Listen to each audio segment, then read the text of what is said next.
आइए जानते हैं कि इस साल की पौष पूर्णिमा, जिसे शाकंभरी पूर्णिमा भी कहते हैं, कब है और इस दिन स्नान दान का क्या खास महत्व है। धार्मिक मान्यता है कि पौष पूर्णिमा के दिन काशी प्रयाग के त्रिवेणी संगम पर स्नान और दान करने से अक्षय फल की प्राप्ति होती है। कहते हैं कि पौष मास की पूर्णिमा स्नान से पूरे महीने की पूजा पाठ के समान पुण्य मिल जाता है। व्यक्ति के सभी पाप धुल जाते हैं और वह जन्म मरण के बंधन से मुक्त हो जाता है। पूर्णिमा के दिन सुबह सूर्यदेव को, रात में चंद्र देवता को अर्घ देने का विधान है। ऐसा करने पर जीवन में अपार सफलता प्राप्त होती है। इस दिन चावल, गुड़, तिल, चीनी का दान करने से घर में सौभाग्य और समृद्धि की वृद्धि होती है। इसी दिन शाकंभरी जयंती भी मनाई जाती है। इस दिन मां आदिशक्ति जगदम्बा ने शाकंभरी देवी के रूप में अवतार लिया था और इन्हें वनस्पति की देवी माना जाता है। इसलिए इस दिन शाक सब्जियों का दान भी अवश्य करना चाहिए। इस बार 6 जनवरी शुक्रवार के दिन पौष पूर्णिमा है और व्रत भी इसी दिन रखा जाएगा। पूर्णिमा के दिन सुबह सूर्योदय से पहले उठकर स्नान करके फिर भगवान विष्णु की पूजा की जाती है। 6 जनवरी शुक्रवार को पूर्णिमा तिथि प्रारंभ होगी सुबह तड़के 2:15 से और समाप्त होगी 7 जनवरी शनिवार की सुबह 4:37 पर। इस दिन भगवान विष्णु, माँ लक्ष्मी जी और भगवान शिव सहित चंद्र देवता की पूजा भी की जाती है। इस दिन पीपल के पेड़ की पूजा करने से पितृदोष भी दूर होता है। शाम के समय पीपल के पेड़ में मीठा जल अर्पित करके एक दीपक जलाना चाहिए। सूर्योदय का समय इस दिन रहेगा सुबह 7:13। सूर्यास्त का समय रहेगा शाम 5:51 और चंद्रोदय का समय रहेगा शाम 5:21 पर। इस दिन ब्रह्म मुहूर्त का समय रहेगा सुबह 5:15 से 6:05 तक। अभिजीत मुहूर्त रहेगा दोपहर 12:11 से 12:53।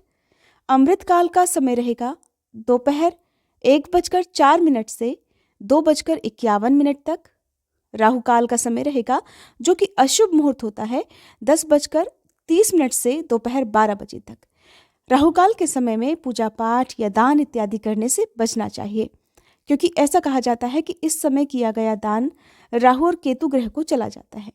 पितृदोष से बचने के लिए पीपल के वृक्ष की और चंद्रदोष से बचने के लिए चंद्रदेव की कृपा पाने के लिए इस दिन चंद्रमा की पूजा की जाती है।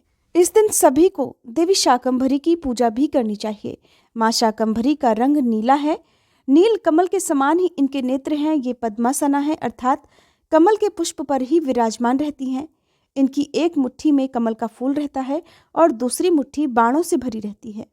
पौराणिक कथा के अनुसार एक बार भूलोक पर दुर्गम नामक दैत्य के प्रकोप से लगातार 100 वर्षों तक वर्षा न होने के कारण अन्न और जल के अभाव में समस्त प्रजा त्राहिमाम करने लगी।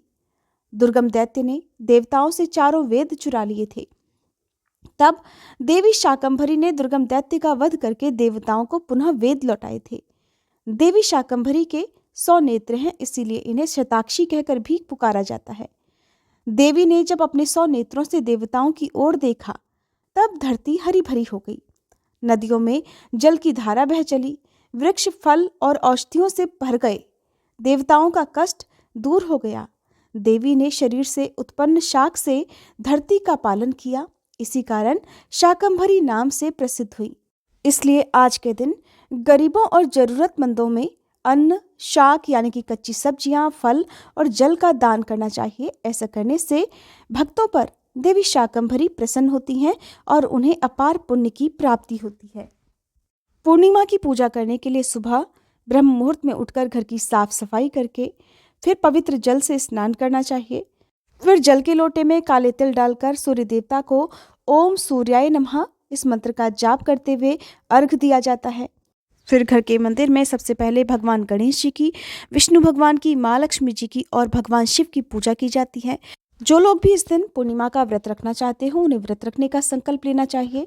भगवान को भोग में फलों का और पंचामृत का भोग लगाया जाता है। विष्णु भगवान की पूजा में तुलसी दल अवश्य ही रखे जाते हैं, क्योंकि बिना तुलसी दल के भगवान अपना भोग स्वीकार नहीं करते हैं। सबसे अंत में पूर्णिमा की व्रत कथा पढ़कर या सुनकर फिर आरती करके क्षमा याचना की जाती है। दिन भर व्रत रखा जाता है। शाम को चंद्रमा के उदय होने से पहले एक बार स्नान आदि से निवृत्त हो जाना चाहिए। फिर उगते हुए चंद्र को अर्घ दिया जाता है, पूजा की जाती है। संभव हो तो शाम के समय भी व्रत की कथा पढ़नी सुननी चाहिए। भोग में फलों का, खीर का भोग लगाना चाहिए और उसके बाद आपको अपना उपवास चंद्रमा की पूजा करके खोल लेना चाहिए।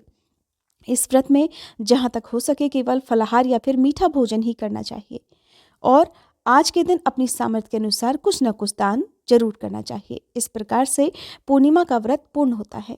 जो लोग सत्यनारायण भगवान का व्रत रखते हो उन्हें दिन के समय श्री सत्यनारायण भगवान की कथा भी पढ़नी और सुननी चाहिए।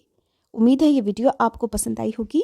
वीडियो अगर अच्छी लगी हो तो प्लीज़ वीडियो को लाइक करके हमारे चैनल को सब्सक्राइब करना मत भूलिएगा।